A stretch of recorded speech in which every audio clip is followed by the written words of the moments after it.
Primera carta de Juan, capítulo 4, versículos 7 al 16, dice así: Amados, amémonos unos a otros, porque el amor es de Dios. Todo aquel que ama es nacido de Dios y conoce a Dios. El que no ama no ha conocido a Dios, porque Dios es amor. En esto se mostró el amor de Dios para con nosotros, en que Dios envió a su Hijo unigénito al mundo para que vivamos por Él. En esto consiste el amor. No en que nosotros hayamos amado a Dios, sino en que Él nos amó a nosotros y envió a su Hijo en propiciación por nuestros pecados. Amados, si Dios nos ha amado así, debemos también nosotros amarnos unos a otros. Nadie ha visto jamás a Dios. Si nos amamos unos a otros, Dios permanece en nosotros y su amor se ha perfeccionado en nosotros. En esto conocemos que permanecemos en Él y Él en nosotros, en que nos ha dado de su Espíritu. Y nosotros hemos visto y testificamos que el Padre ha enviado al Hijo, el Salvador del mundo. Todo aquel que confiese que Jesús es el Hijo de Dios, Dios permanece en Él y Él en Dios. Y nosotros hemos conocido y creído el amor que Dios tiene para con nosotros. Dios es amor, y el que permanece en amor permanece en Dios y Dios en él. Vamos a orar una vez más. Señor, encomendamos esta verdad en tus manos para que tú obres en nuestros corazones con poder, que tu Espíritu Santo se manifieste a través de tu verdad, nos enseñe, nos redarguya, nos instruya, nos corrija, para que podamos caminar fielmente en tu voluntad y poder, Señor, poner todo esto por obra.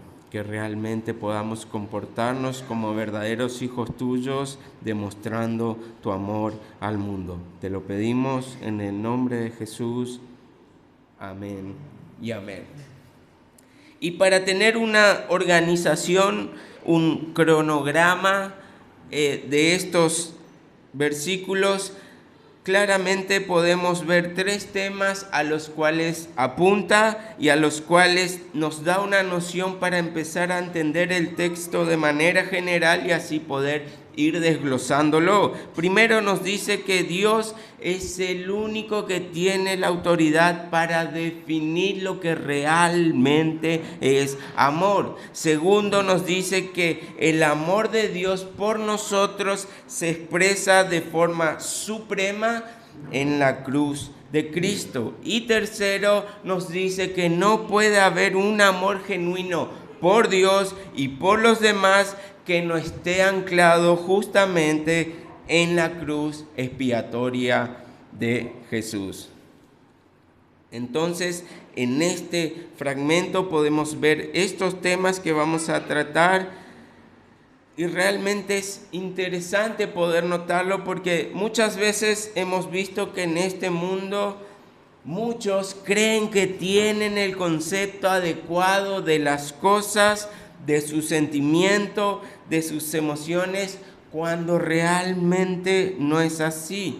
Justamente anoche estaba hablando con mi hermano, él me preguntó algo, yo le invité a la iglesia, le mandé la invitación y le dije, nos vemos mañana y ahí te contesto lo que querés saber. A lo que él me puso, eso se llama soborno.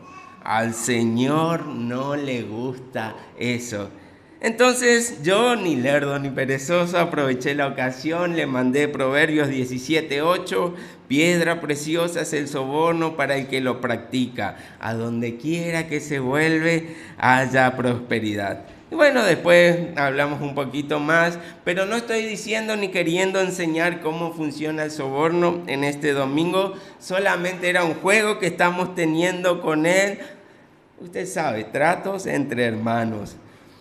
Pero esta es la idea. Este ejemplo nos deja ver la idea que las personas creen que conocen de Dios, creen que conocen del amor, creen que conocen los conceptos correctos de la vida, pero tal vez están un poco equivocados. Ellos han escuchado en su vida, en su día a día, distintas definiciones y simplemente tomaron la que a ellos les pareció bien, sin importar si es realmente la correcta o no. Entonces, ante esto, Juan nos empieza a mostrar nuevamente el amor, pero ahora nos da la definición correcta del amor y cómo realmente se debe expresar y lo debemos entender.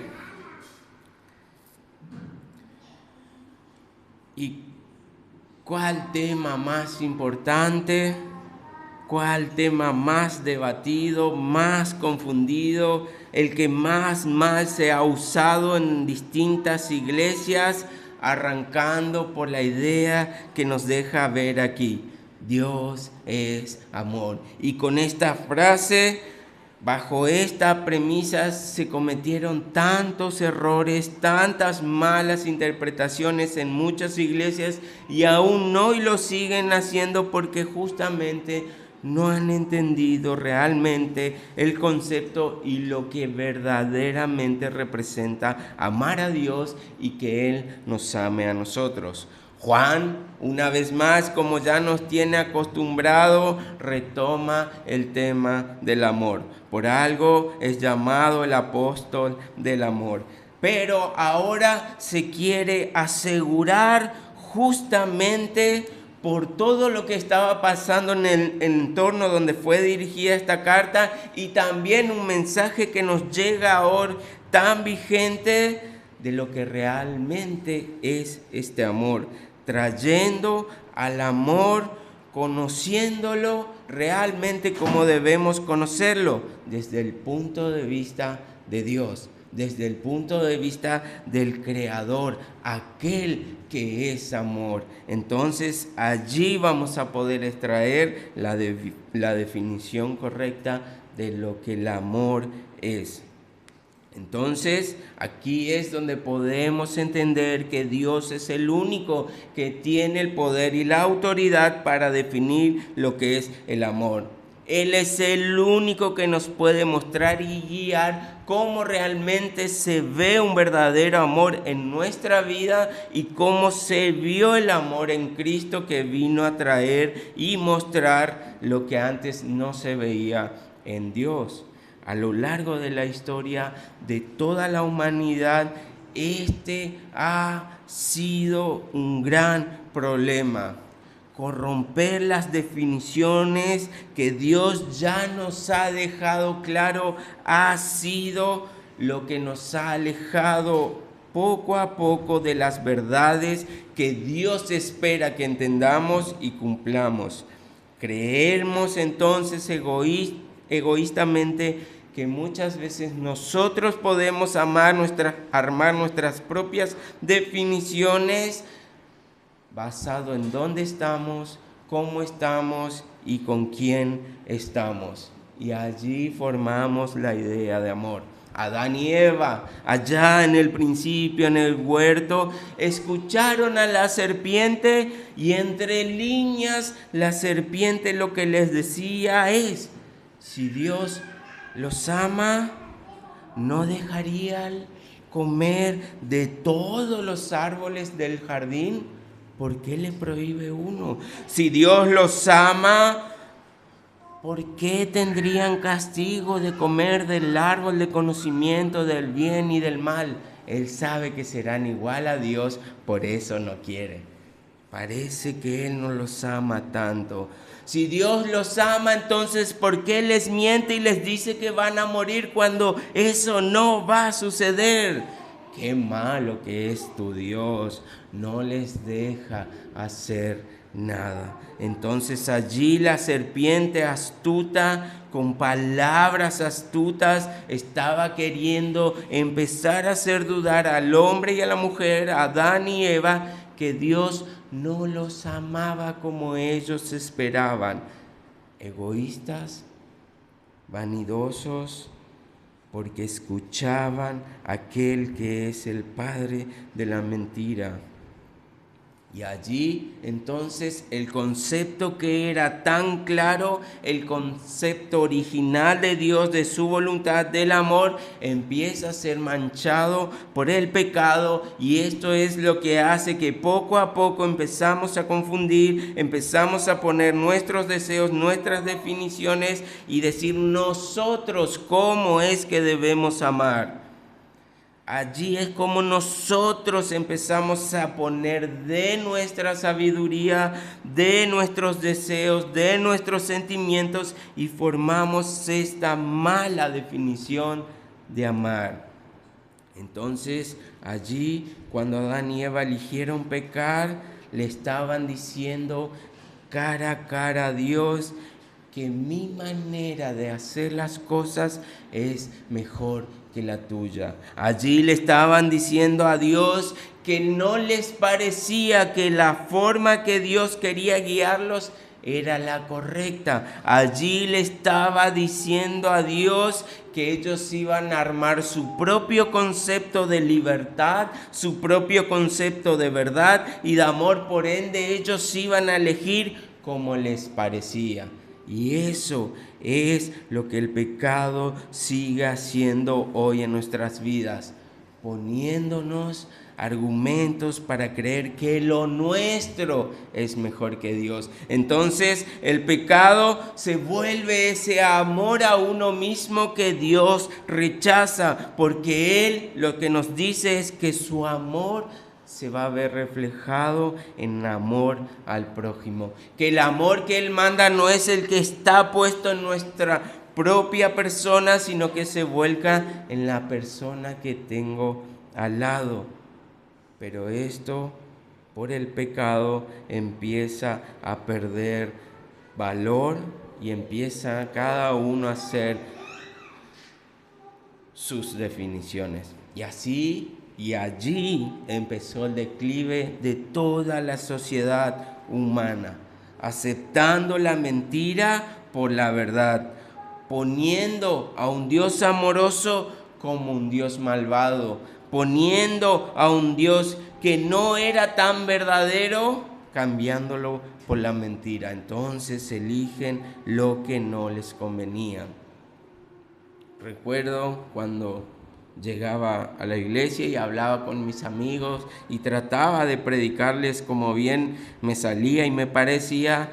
Ellos me decían, bueno, pero en tu religión no se puede hacer nada. Le sacan todo lo divertido a la vida. Dios no es bueno.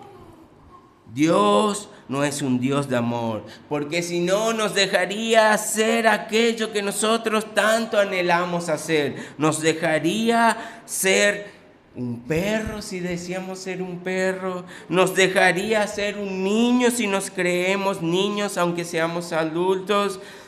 Nos dejaría tomar hasta emborracharnos y que eso no esté mal. No habría problemas con mentir. Si robar esté bien o no, yo lo decidiría. La verdad entonces se volvió en una construcción social, lo dicen ahora. Mentira, esos son mentiras. ¿Alguna vez puede usted entender con este ejemplo las noticias allí en la tele mostrando a la madre de un delincuente tratando de defender lo indefendible? No, mi hijo solamente robaba. Él no era malo, él no hacía nada malo a nadie, él no mataba, él no se drogaba, solo robaba para sus cositas. Y eso es la corrupción que ha llegado por aceptar la mentira y dejar de lado la verdad de Dios y la definición que Dios nos ha dado del amor y toda la verdad. Los conceptos empezaron a teñirse de oscuridad, de tinieblas, de mentira, de maldad. Y claro, cuando llegan las consecuencias a nuestra vida, cuando llegan las consecuencias a la sociedad, Dios tiene la culpa. Allí, como Adán dijo, la mujer que tú me diste.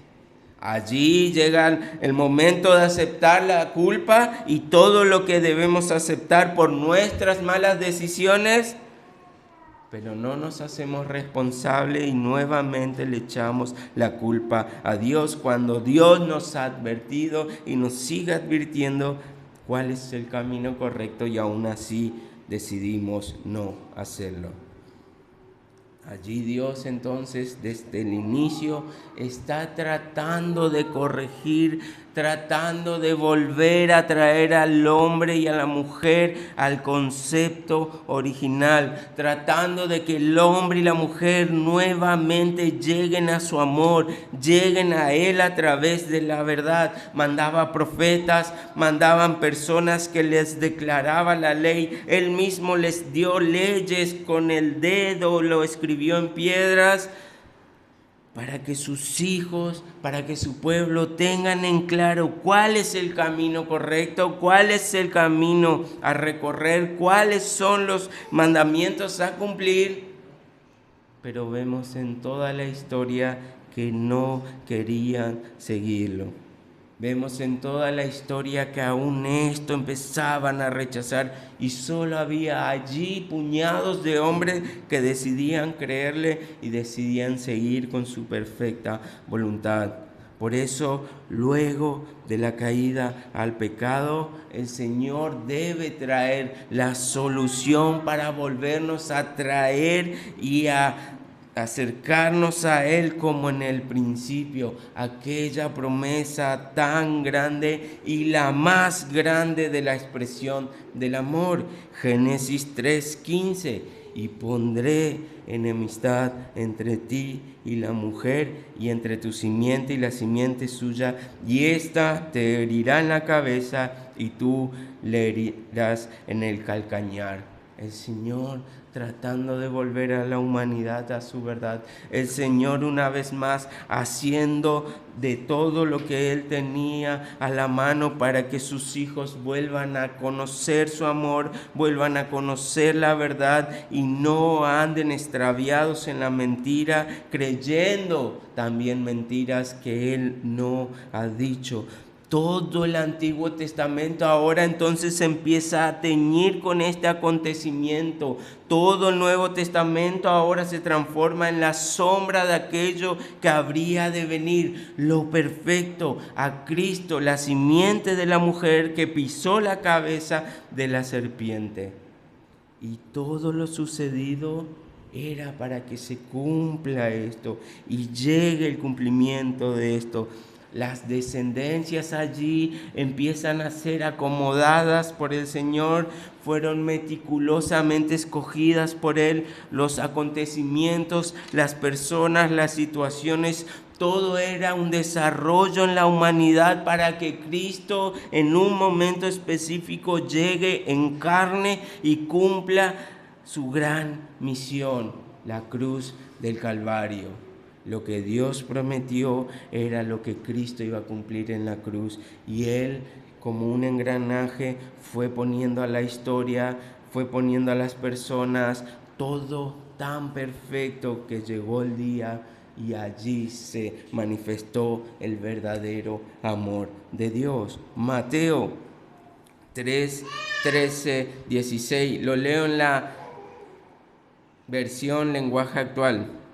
Jesús salió de Galilea y se fue al río Jordán para que Juan lo bautizara. Pero Juan no quería hacerlo, así que le dijo: yo no debería bautizarte, más bien tú deberías bautizarme a mí. Y Jesús le respondió: hazlo así por ahora, porque debemos cumplir con lo que Dios manda. Juan estuvo de acuerdo y lo bautizó. Aún Jesús entendía que todo lo que estaba sucediendo con su vida misma era para el cumplimiento de que Él llegue a la cruz. Entonces nada iba a impedir que su propio Hijo haga aún todo lo que vio hacer a su Padre y todo lo que el Padre le envió a hacer. Él también se sometía a la voluntad del Padre para llegar al gran premio. Volver a tener el regalo del amor verdadero para todos nosotros. Así que cuando nosotros confesamos esto, como veíamos la vez pasada que Cristo se encarnó, Él nos dice, es de Dios, porque han entendido por qué vino Cristo. Claramente no era solo una confesión, sino entender lo que esto representa y significa. Pasar por la cruz de Cristo para que ahora podamos tener parte con Dios. Por eso fue una de las consecuencias del pecado que Cristo restauró o nos devolvió la relación con Dios. Esa relación era la que se había roto en el jardín del Edén. Al Adán y Eva elegir el pecado, realmente murieron espiritualmente, y al morir espiritualmente perdieron la comunión con Dios, y eso era por lo cual tanto Dios luchó, predestinó, armó y guió para que esa relación se vuelva a restaurar. El amor entonces de Dios se enfoca en la acción de cubrir nuestra necesidad más grande. Este amor se asegura de reconciliarnos nuevamente en la relación de la Trinidad. Eso fue lo que sucedió en la cruz. El velo se partió. Aquello que nos separaba de la presencia de Dios, de una relación íntima con Dios, ahora Cristo venció y todo eso fue desechado, fue quitado. El pecado que no nos dejaba acercar a Dios fue vencido, fue cubierto por la sangre de Cristo, y ahora volvimos y podemos volver a presenciar, a sentir y a tener el amor de Dios para relacionarnos con Él y para manifestar el amor de Dios al mundo, porque es el regalo que hemos recibido. Por eso la cruz debía satisfacer dos necesidades: la justicia de Dios y la misericordia de Dios. La justicia porque Dios no tendría por inocente al culpable, y claramente alguien debía pagar por los pecados, por los actos de maldad, y es allí donde Cristo cargó con nuestra culpa. Él se hizo pecado para que la condena, la ira de Dios cayese sobre Él y nosotros seamos absueltos de esta culpabilidad. Él tomó nuestros pecados, Él venció nuestros pecados, Él nos dio lo que nunca íbamos a conseguir. Él fue el único inocente, bueno, justo, perfecto y santo que podía satisfacer las necesidades de Dios, y por eso solo Él nos puede dar este regalo, la salvación, y con ella el amor de Dios. Pero no queda aquí, cuando no solo que Cristo llega ante el tribunal del Padre y dice: Él es inocente, yo pago su deuda, yo pago su fianza para que salga libre, sino que ahora con la misericordia Él nos da de su herencia para que seamos adoptados como hijos de Dios. Y allí la reconciliación con Dios es completa. Allí después de la cruz, allí después de pasar por la cruz, ahora podemos ir confiadamente al trono de la gracia. Por eso la única manera de llegar a Dios, la única manera de conocer a Dios es primero reconociendo que somos pecadores,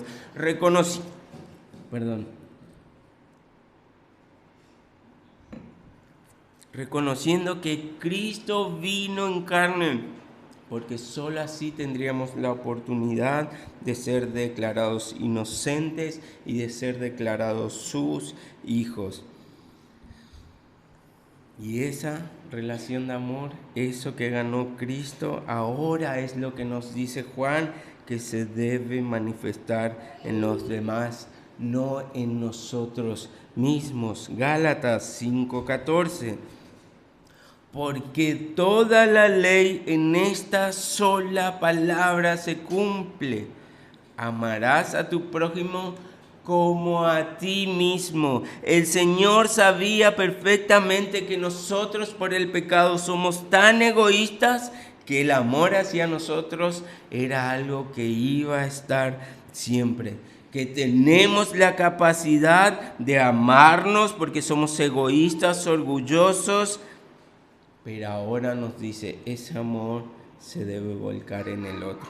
Y no solo eso, sino que ahora nos dice, lo que era un amor egoísta que debe volcarse al otro, ahora debe ser verdaderamente el amor de Dios. Juan 13:34, que os améis unos a otros, y ahora cambia, como yo los he amado.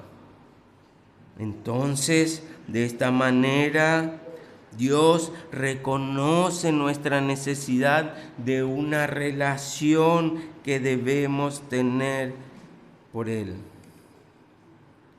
Ahora, entonces, nuestra manera de expresar el amor se va a identificar y va a ser similar a su amor. ¿Por qué? Porque ahora nos manda que reconozcamos la necesidad de los otros y la suplamos, así como Cristo reconoció nuestra necesidad más grande, la que nos apartaba de Dios, el pecado, y restaurar la relación, y nos lo dio por amor. Ahora nosotros también, por amor, debemos reconocer las necesidades de los demás y suplir como Cristo hizo con nosotros. Y no solo eso, sino que al mostrar el amor, cubrir las necesidades, ahora debemos mantener una relación correcta con cada uno de los hermanos y cada una de las personas, una relación de amor, la misma que Dios tiene con nosotros. Por eso ahora cambia y dice, como yo los he amado, mandando a mi Hijo para cubrir sus necesidades, para que restaure la relación, ahora ustedes deben amar así, supliendo necesidades y manteniendo y restaurando todas las relaciones que tengan con los demás. Entonces, actuar con este amor redentor como lo hizo Cristo significa perdonar a aquellos que necesiten nuestro perdón, tal como Dios nos perdonó en Cristo. Así también esto significa que debemos emplear nuestro tiempo y dinero en cubrir las necesidades de los demás, tal como lo hizo Cristo. Y en casos realmente raros y extremos, la petición y el significado es también estar dispuesto a dar nuestra propia vida para que los demás puedan vivir tal como lo hizo Cristo. Entonces, cuando los cristianos aman a los demás como Dios define que debemos amar, Dios permanece en nosotros. Y si Dios permanece en nosotros, entonces significa que estamos amando como Él nos pide que debemos amar. Si Dios permanece en nosotros, si su amor se completa en nosotros, si su amor se cumple, se manifiesta en nosotros, Dios se va a poder manifestar a aquellos que aún no le conocen. Y ese es el testimonio al igual que Cristo. Fíjense, Juan 17:18, Cristo dice, como tú me enviaste al mundo, así yo los envié al mundo. 21, para que todos sean uno, relación, como tú, oh Padre, en mí y yo en ti, que también ellos sean uno en nosotros, para que el mundo crea que tú me enviaste. La relación restaurada. 26. Y les he dado a conocer tu nombre y lo daré a conocer aún, para que el amor con que me has amado esté en ellos y yo en ellos. Entonces allí se manifiesta el amor de Dios. En Cristo, en la relación que se ha restaurado por el sacrificio de Cristo y ahora a través del poder del Espíritu Santo que está en nosotros y podemos conectarnos con el Padre. Y allí vamos a poder ver el amor de Dios. Allí nuevamente vamos a poder entender la verdadera definición de amor. Allí entonces podremos decir que hasta el juicio de Dios y la condena de Dios es un acto de amor. Porque la única manera que Dios sabe actuar es en amor. Y todo pasará, pero su amor es eterno. Y allí se manifestará aún en el día del juicio. Entonces, cuando una persona nace de nuevo como hijo del Padre, los rasgos de este Padre se hacen cada vez más evidentes en mi vida. Si Dios es generoso, si Dios es sacrificado, si Dios es compasivo, si Dios es amoroso, los que decimos conocerle ahora entonces, los que decimos que Él ahora es nuestro Padre, también debemos ser tal como Él es. Los hijos de Dios ahora deben amar como Dios ama. Las personas deberían decir de nosotros, de tal palo, tal astilla. Y saben, Isaac tiene una peculiaridad cuando come, que si es un bizcochuelo, una masita o algo parecido, lo agarra y se lo mete completamente, todo sea del tamaño que sea. Ahora, si es pequeño, también lo mete, pero traga sin masticar. Y claro, muchos de los que lo vieron, no faltó la frase que decían, digno hijo de su padre, de tal palo, tal astilla. Y esto es lo que Juan nos está queriendo mostrar. Nadie que niegue el amor de Dios como la expresión sacrificial de Cristo puede conocer en verdad a Dios. Todos aquellos que manifiesten el amor de Dios se van a parecer a Dios. Por ende, cada vez debemos buscar y debemos dejar que el Espíritu Santo nos guíe a conformar a Jesús, a la imagen de Jesús en nuestras vidas, para que cuando nos vean puedan decir, vos sos igual al Padre, vos sos similar a Dios, vos amás como Él ama, vos te sacrificás como Él hace, vos realmente podés y podemos ver a Dios expresándose y manifestándote en tu vida, de tal palo, tal astillas. Pero allí están hoy en día los hombres intelectuales, los sabios del mundo, los científicos, que llegaron a una conclusión: Dios existe, que lógicamente debería haber un creador, debería haber una mente inteligente detrás de toda la creación. Por ende, el argumento que todos ellos tienen, grandes académicos, es que existe un Dios, y eso es correcto. Pero muchos terminan con esta afirmación en decir, Dios existe, pero no es el Dios de la Biblia. Dios existe, pero no es el Dios de Abraham. Entonces, solamente creen en un Dios que ellos se han imaginado o que ellos mismos han creado con su intelecto y su sabiduría. Los historiadores, aquellos que no eran cristianos, desde el siglo I en adelante, nos dejan ver algunos de ellos que existió realmente una persona que se llamó Cristo, que existió una persona que caminó por este planeta que era llamado el Cristo, que eso es innegable, que hay pruebas contundentes para reconocerlos, pero que no necesariamente este hombre fue Dios. Y eso, justamente todo esto es lo que los condenará a la ira eterna de Dios. Esto es lo que hace que su vida corra gran peligro, porque si no conocen a este Dios, el Dios de amor que se encarnó para cumplir con las demandas de la justicia y la misericordia, y que ahora nos manda a vivir como si este Dios fuese nuestro Señor, obedeciendo sus mandamientos, realmente no han conocido a Dios, y si no obedecen sus mandamientos, no conocen a Dios y por ende no están amando.